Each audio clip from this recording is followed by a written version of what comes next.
Kodning af sensor i hjul. Først skal vi vælge bil.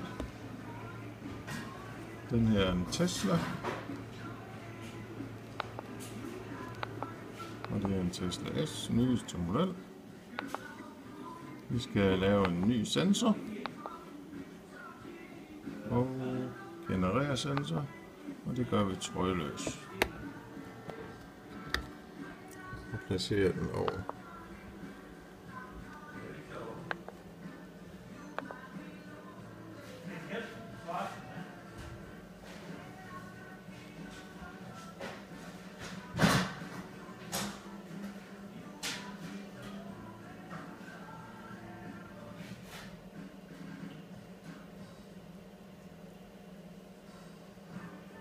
Så.